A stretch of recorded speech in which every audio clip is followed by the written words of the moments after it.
Hi, I'm Michelle Perez. I got a lot of questions. Hi, I'm Mike Pincus. I think I may have all the answers. Welcome to the Mike Pincus Fitness Podcast. Welcome to today's episode.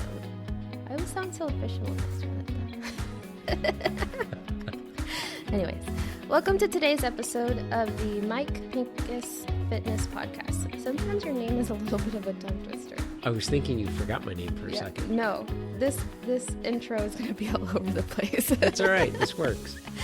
All right, guys, we are on episode 31 of the podcast, and we've talked about some pretty exciting things so far. Last week we had Jonathan's uncle / my uncle-in-law. Is that a thing? That's a thing. On the podcast, and he is a physical therapist, and him and Mike got to talking about a few fitness things, and that was pretty cool. So if you haven't heard that episode yet, go and give episode 30 a listen. It's the one with Caleb in the title, I believe. All right, so Mike, how are you? I'm good. Other than I fell on my mountain bike today. Yeah, I heard. I walked in and I saw you limping. Yeah, not a good day. But I'm fine. I didn't fall on my road bike, thank God. But yeah. That would have been a lot faster, huh? Oh, a lot faster speed, definitely. And I think it would have been more painful, but this shocked me more than anything, I think. Well, we live and learn. Yeah, and my body doesn't bounce back at 50 as it did when I was 30. Well, I have a feeling tomorrow is going to be really bad. Yeah. But that's another day. Yeah. Well, hopefully it's not too bad. Yeah. So today we wanted to talk a little bit about fitness trends, and I sent you an article earlier that was titled... I didn't read it. That's okay. I will read it. The 10 most hotly debated fitness topics. So we won't get into all of them because I think the podcast would be like 2 hours long. But before we get into that, I mentioned to you last week of a fitness trend that I saw on social media with those, oh man, I forgot what it was called. Those pipe things that you move from one side to the other. Viper. Yes. And then you explained to me how that worked and how people are using it in exercise. Yep. So it's basically like this giant tube that people are now fitting into their routine that helps them do exercise on more planes of their body, right? Yeah, if you picture, so it's called a Viper, and I believe it was invented by Michael Dalcourt. If I remember correctly, he's out of New Zealand, and it is a heavy rubber substance, if you will, because it does bounce, but it's very dense, and it's probably 3 feet long, probably about 6 inches in diameter. It looks very similar to a foam roll that we would use for foam rolling. Much better analogy than whatever I said. Yeah, that's okay. And it has handles built into it, different position handles. And you would hold, and they come in different weights. They're in kilograms, and I believe they start at 4 kilograms, maybe up to 20. And you hold the device, and you can do different ranges of motion, different planes of motion with this. And from lunging to squatting to step outs to all different types of lower body movement while moving the upper body in opposite direction or in the same direction. So it's challenging the body in different planes of motion with a moving mass. Yeah. Much more dynamic than using dumbbells. So you can go onto YouTube and type in Viper, and I believe it's spelled V-I-P-R. I believe they left off the E on purpose. Interesting use of the English language. I know. I'm not sure why, but yeah, it's a really cool tool. Pricey tool, but very cool. Yeah, it is VIPR. Look at that. Yeah. So the reason I brought that up is because I actually saw, we were talking about trends. I actually saw a different person on social media using that this week. Okay. And so it's crazy how, like, you see one person do it, and then another person does it, and then all of a sudden it becomes like this big Right. trendy thing, and everyone's using the Viper. That is pretty interesting, and I think we'll be seeing that a lot more, especially because it does look like a good piece of workout equipment. It is. It's a very fun exercise, a piece of equipment. I don't use it with any of my clients, mainly because I go to all my clients, and as far as I travel to them mostly, and in order to really get the use out of it, I would have to have a complete set, and it's just pretty plain and simple. It's just too hard to carry that many of those individual ones. Right. So that's why I don't use them, but they are cool. Well, that's good to know that there's something that's trendy that's not so bad. Yeah. All right, so let's get back to this article. Okay. The 10 most hotly debated fitness topics. And we're not going to read all 10, like I said, because it'd be forever. So basically this article just has like something versus something. Okay. And then it talks about it a little bit. Okay, so I'm going to read a few of them to you. Well, I know the first one was static stretching versus dynamic stretching, which we did cover. Yes, we did cover that one. And that we covered that in one of the episodes earlier, so people can do a search for that. What was... Okay, so the second one, I had to look into it a little bit. It says just squat bro versus corrective exercise. Yeah. So I'm assuming that's just doing a squat versus doing exercise the right way. Well, what they're kind of alluding to on that, and I actually did read the article, but what they're kind of alluding to on that one is there are, I'm going to guess it was probably right around the year 2000, and the term corrective exercises started becoming mainstream in the personal training world. And I would imagine in the physical therapy and the chiropractic world and sports medicine, ATC world, it may have been around, but in 2000 is about when we started hearing corrective exercises. And the idea was that we as trainers see something that's off a bit, and let's just take a squat, for instance. If you're squatting, and every time you squat down with a barbell on your back or in front of you, every time you squat down, your right knee caves in. We as personal trainers are taught that we need to assess that, address that, and do a corrective exercise to stop that knee from caving in. Old school is just keep squatting. Yeah, you just figure it out, bro. You'll figure it out. Just keep squatting, push through it, you'll be fine. There's videos of Arnold back in the day of squatting and his knees cave in, and look at him, he was fine. Today's world is, no, let's not push through this. Let's actually figure out what's going on. And that ties in with our conversation with Caleb last week, whereas I'm a believer of more so the corrective exercise route. But I don't believe the personal trainer should be the one doing the corrective exercising.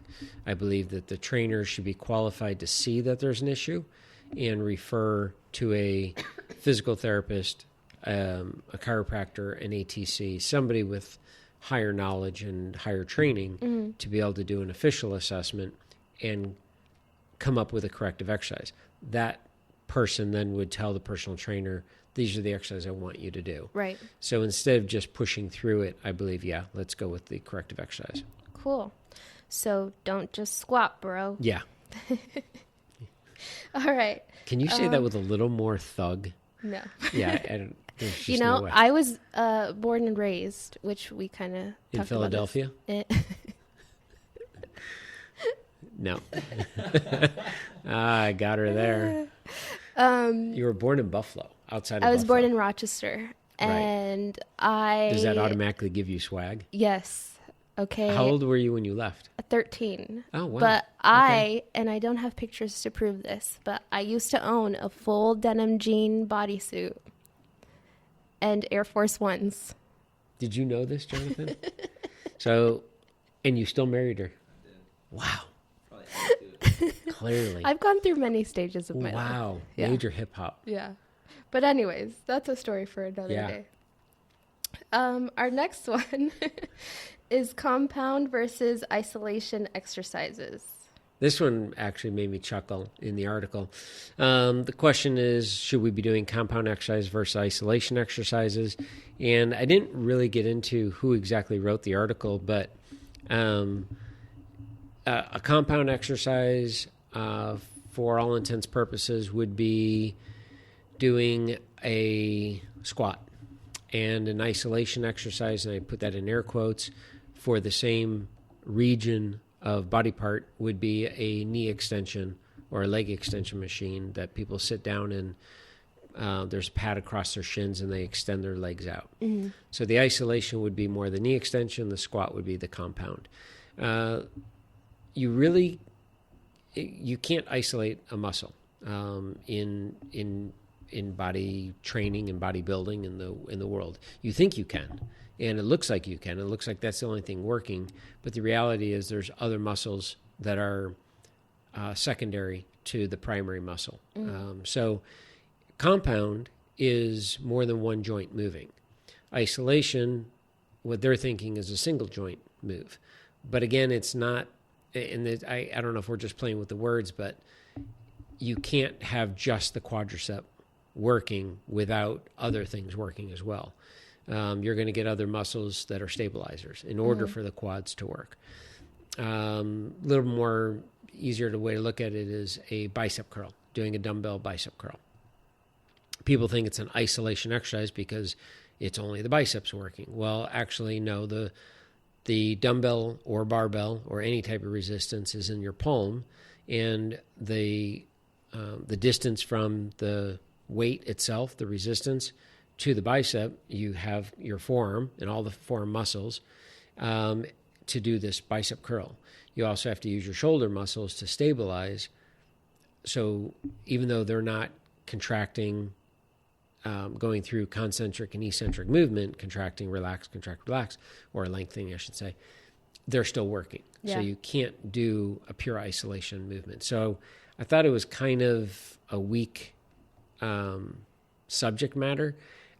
I would have to say a better way to look at it is, should we only be doing compound versus single joint movements? And the answer is no. I think both are fine. Mm-hmm. Compound movements are going to be closely related to everyday activities outside of the gym. If you are horseback riding, a regular person that rides horses, and you have to put the saddle up on top of the horse, that's a compound movement. In other words, you can't isolate what's going on there. You're going to use multiple joints at one time to get that saddle up. If you're grocery shopping, if you're emptying groceries, if you're emptying the dishwasher, if you're vacuuming, if you're moving boxes, all of that is compound movements. So I go back to something we talked about a long time ago of how I train my clients and why my clients are working out. It's for vanity reasons. Mm-hmm. And that's great.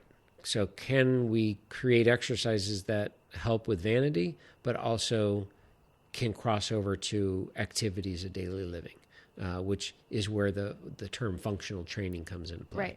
Right. So I don't believe you need to do single joint isolation, air quotes there, type movements, unless your goal, really the only time I can think of it is if you're going to be a bodybuilder and get up on stage. Bodybuilding seems to be a lot of the extreme. Exactly. Yeah. Yep. Okay. All right. So the next one is bilateral versus unilateral lower body training. Okay. So take a squat versus a lunge is going to be a bilateral versus unilateral movement, or more directly, a two-legged squat versus a single-leg squat. Mm-hmm. Both are fine. Both are widely accepted. Both can be, I have no problem with either one of them. If we're talking the goal of, again, I'm going to go back to the goal of vanity and the goal of ADLs, activities of daily living.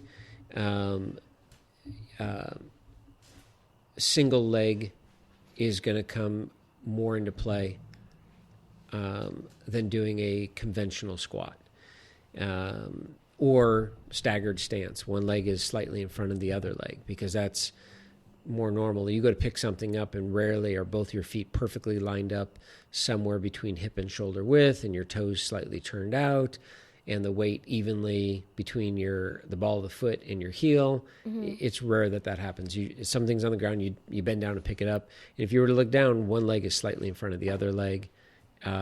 It's kind of a stationary lunge, if you will. Yeah. So I definitely lean more towards the single leg type stuff. I have seen a lot of people doing single leg squats. Yep. And by a lot of people, I mean when I scroll through Instagram, which if you're listening to this podcast, you should automatically assume that I get all my fitness information on Instagram. Well, that's where... or through Mike. Yeah, that's where all the good information is, clearly. Oh. All right, so let's see what else we have here. Low reps versus high reps, which I know in our conversations that it depends on the goal that you're having versus how many reps you're doing. Right. So, And, see, I do listen. Yeah, that's good. And that, again, yes, not only plays into the goal of what you're after, it also...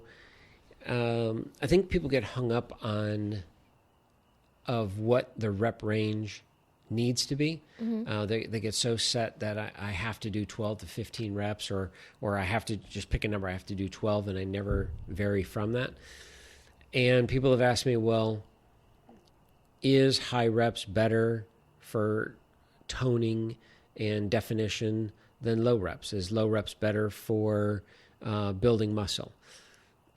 And it goes back to it depends. It all depends, and I hate saying that answer or relying on that, but it's true mainly because whatever you give your body's going to get used to it. So we try to mix it up as much as possible. So I can be doing with a client, I could be doing a dumbbell chest press, and let's say I train them Monday, Wednesday, Friday, and on Monday we'll use 12 reps. Wednesday we'll go up to 20 reps, and Friday we'll go down to 6 reps. Obviously, the weight's going to change. They're going to be able to use heavier weight with 6 reps than they are with 20. They're going to feel fatigued at the end of each set, no matter what. It's just going to be a different level of feeling, or not, I shouldn't say different level of feeling. It's going to feel different to them and how their body responds. They're doing 20 reps. You're going to get a deep burn in the muscle group that we're requiring to be used. More of an endurance type feeling. And you go heavier, you're going to feel that the weight is just really heavy, but you're not getting that deep burn feeling. One's not better than the other. They're just different. And the more you keep changing it up, that's when your body has to respond and get you closer to your goal of losing body fat, increasing muscle. Cool. All right. The next one is full body lifts versus direct core work. Another one that I thought that was kind of interesting how he worded it in the article. So core training is, core training, functional training, all of those are big taglines and have been used for a number of years now. And everybody wants to work on their core. Most clients have no idea what that even means. Quite honestly, I don't think a whole lot of trainers even know what that means. But the ones I socialize with all know what it means because I try to put myself with people that are smarter than me. So core training versus a full body. When you're doing a full body exercise, fingernail to toenail, I believe I got that from Paul Chek. And the idea is you want as many muscles working at one time as possible, including core muscles, your abdominals, your low back, and your glutes. All the muscles surrounding the hips is what I would consider the core. And if you're doing a full body exercise, then yes, your core is involved. Are you, the client, going to feel that burn sensation that you feel from doing 100 crunches? No, you're not in your core. You're not going to feel that. Unfortunately, the clients need to feel that sometimes. They need to feel like, hey, I told you I want a flat stomach. And I go through the whole thing. You can't spot reduce. There's no point in doing crunches because of that. They say, yeah, I get it, but I want to feel that burning. Okay, so you're not going to get that through a full body exercise unless you're using suspension training. That's where I've been able to come up with some really cool full body exercises using suspension training, that the core is not the main focus, but that's the section that gives out first. And that's when they really feel like, wait a minute, I thought we're doing some type of push-up, but my chest isn't giving out. I just feel like my midsection is giving out. And yeah, that's your core. So do that versus doing core isolation exercise or core specific work. I throw in core specific work with my clients to give them what they want while giving them what they need, kind of thing. I have no problem with that. But again, it goes back to, is it a useful exercise that is not going to put them at any risk? And I know in the article, he talks about, hey, what's the big deal doing some crunches? And we've kind of talked about this a little bit on the podcast, and I've talked about it with other trainers. Yeah, he's right in that, are 3 sets a week or 3 sets in a session of crunches, are they going to hurt you? No, probably not. Over a course of 10, 15 years, maybe not. My question is, why do them? What's the goal? What's the purpose of it? And if it says, well, if it comes down to, well, my client likes doing them. I'm like, well, no, that's not true, because there's no client that likes doing them. You, the trainer, like to hurt your client in a friendly way, and you know that is going to make them burn, and you know that you're going to get that that feeling from them, like, oh my gosh, you're absolutely, you're the best trainer, you're killing me. Yeah.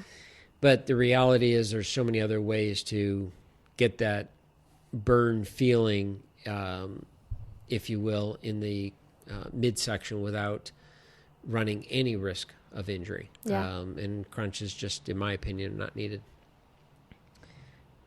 Alrighty. I'm just looking here to see what... I just want to say, for the record, I'm answering these rather quickly. You are. I'm so proud of you. Yeah, I'm proud of myself. The next one's going to be like a half-hour answer. Well, this next one is going to be the last one. Oh, so, wow. Yeah, I skipped a few. Okay. All right, so the last one we can talk about, and I'm not sure, I'm trying to think if this is something that's trendy. Maybe it is. Interval training versus steady state cardio. Yeah. What's steady state cardio?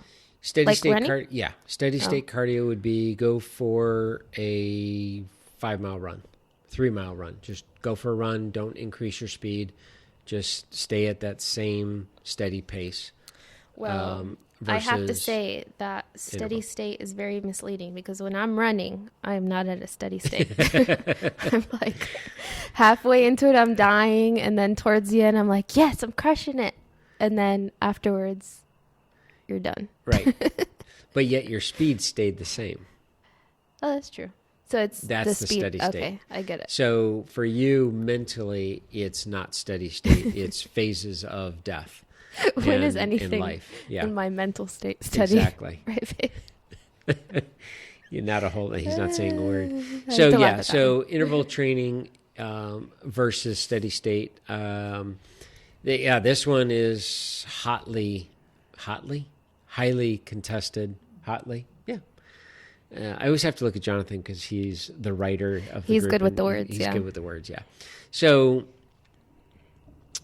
we've done steady state cardio for years, for decades, and gotten our clients to get to their goal. No problems. And that's what always cracks me up when people say, well, interval training is the only way to go. That's the only way you're going to burn body fat. And I say, really? Because what about all those years that we were burning body fat? So did we just get lucky? So the answer is no. It both work. It's interval training in cardio in steady state is very similar to doing changing your rep scheme on your strength training. I have many clients of mine that if I were to take away their steady state cardio, they may go postal on somebody because they're type A personality. For them, they don't, if I were to tell them, okay, I want you to warm up for 5 minutes, I want you to jog for a minute, sprint for a minute, go back and forth, do that 7 times, then I want you to do something else, they won't do it. They're going to lose it on me. Versus I say, just go for a 20-minute walk or go for a 20-minute run. Because for them, it's a way to get away from the office, get away from the family, get away from the kids, and get into a mental state where they're not thinking about anything.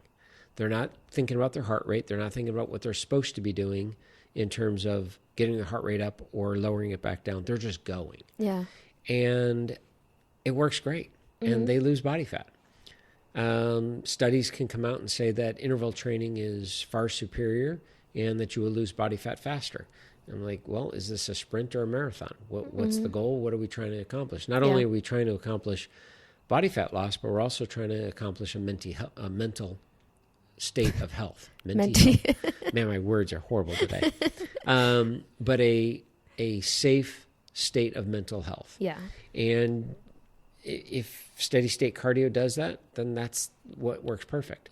I myself will, my cardio comes in the form of bike riding when I'm not falling. And I will do both. I'll do steady state. I'll go out and just keep my heart rate at X level and for as long as I can. And then other times I'll do intervals and I'll go up hills, down hills, up hills, down hills, and just kind of mix it up. Yeah. And it's fun that way. So it really comes down to what the person prefers. I can't, I've seen the research that will show one burns more body fat than the other, but I will disagree when it comes to a practical application. Yeah. Yeah. I'll tell you what, interval training is definitely something that is literally all over social media. I can think of, and this one that I'm going to mention is, I think it's a really good exercise. It's by Kayla Itzines.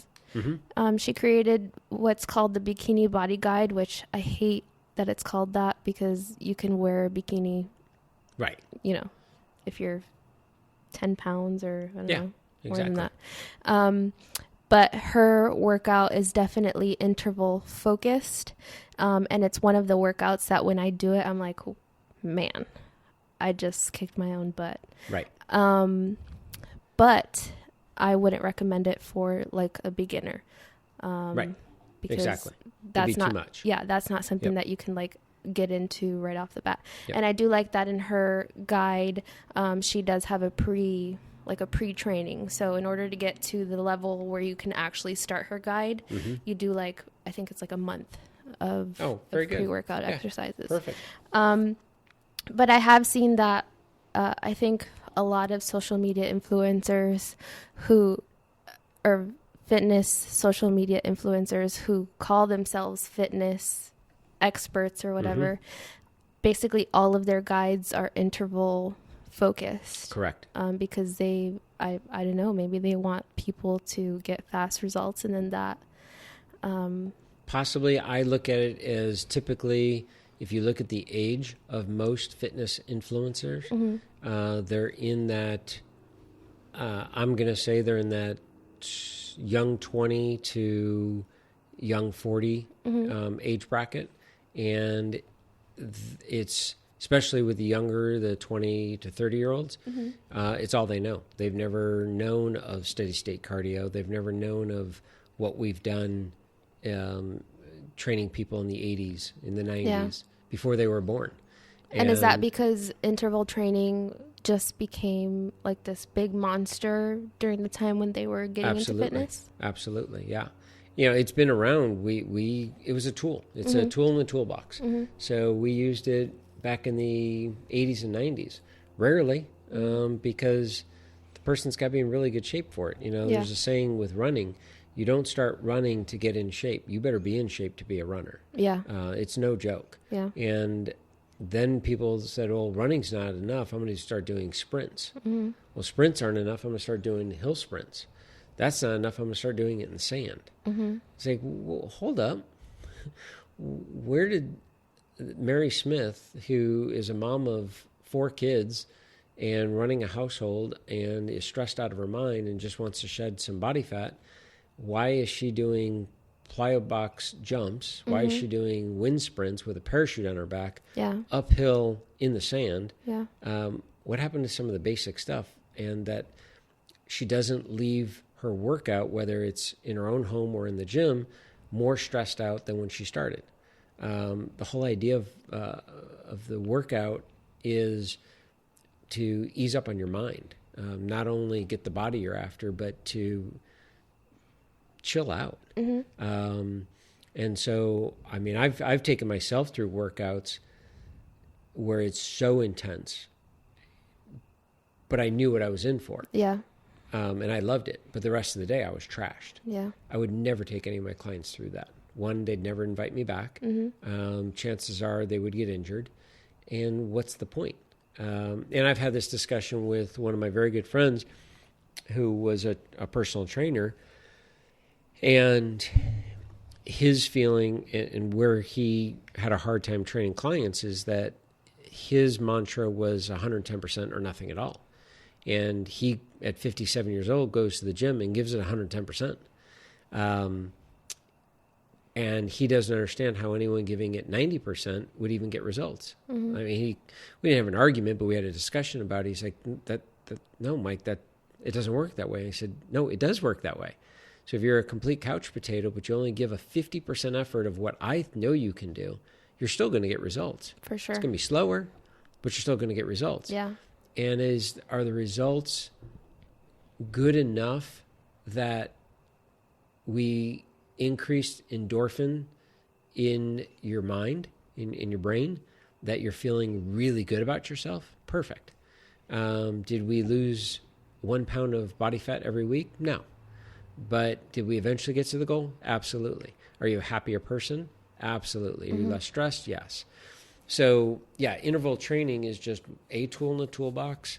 It can be used on the right client and for the right person, but not for everybody. Yeah. And that's the problem in the world of social media. Yeah. It's the hottest thing right now, and everyone says, that's what I have to do. Yeah. And I say, nay. So, to kind of wrap it up and close the topic, there's so much information out there: Instagram, Facebook, TV, computer. Like, you can get your fitness programs and at just like one click, a swipe. Like, right. It's so easy. What would you tell an average Joe or Mary Smith? Yep. Like, what piece of advice would you give them so that they can not be so overwhelmed by all of the information that they're getting? Well, when it comes to, let's just start with some of the basic, where people are getting their current information. If you are Googling a fitness-related or nutrition-related question, scroll through first, get past all the ads. The top ones are all the ads that just bought space. Then scroll through and try to read as many different angles and different opinions on the topic that you're questioning. Yeah. Try to make sure that the information is coming from a university as well, and it's not a celebrity that wrote a book. Here's the scary thing: is it could be written by a guy that has a PhD, and it's got all the credentials in the world. But if he is saying something that is so drastically different than a lot of articles you're finding from top-level universities, then you need to questioning why this guy wrote this book. Yeah. And is he selling supplements? Does he have a website? I have no problem with people selling supplements. I have no problem with people selling books, but to what expense? At what expense to the person? Yeah. So start there. Because we saw how easy it was for me to look up an article with random stuff absolutely. in there. I always go back to the top universities. Harvard puts out a great newsletter, fitness newsletter, both fitness and nutrition. That's one that comes to mind. Rutgers puts out another one that comes to mind. You can always go to Mayo Clinic for different things like that as well. So unfortunately, you do have to be very careful of getting information off the internet. Yeah. And that's not even, we haven't even gone into social media. That's a whole other world of its own. But if you have a respected trainer in the area that you live, even if you don't hire that trainer, call them, send them a text. Hey, I've got a question. Can I ask you a question? Chances are they'll answer it. I'm the type that I have no problem. Somebody calls me and says, I'm not in the market for a personal trainer, but my child is in high school and this is what the coach is telling them. What's your take? And I'll give them my take from both sides. This is why the coach is saying it, and here's why I disagree. Look for a respected physical therapist. Chiropractor, ask those questions as far as the fitness. Look for a well-respected nutritionist in your area as well. Instagram, YouTube, Twitter, Facebook, literally a shot in the dark. I mean, there are some really good ones out there that I like and that I follow that are considered, that I actually get a lot of my information from, because they're on the cutting edge of research. They don't train clients. The people I follow, they literally are research people, and that's all they do. And they just put the stuff out on the internet for us, people like myself, to grab and tell people. All right. So, yeah. Cool. Well, there you have it. We got some tips on what to watch out for in media. We heard Mike talk about a few hot trends out there that people are arguing about. And guys, just be smart about the information that you take. And I know I'm preaching to the choir because I get all of my information from the Instagram. The Instagram. All right, and that's all for now. Thanks, guys. We'll talk to you next week.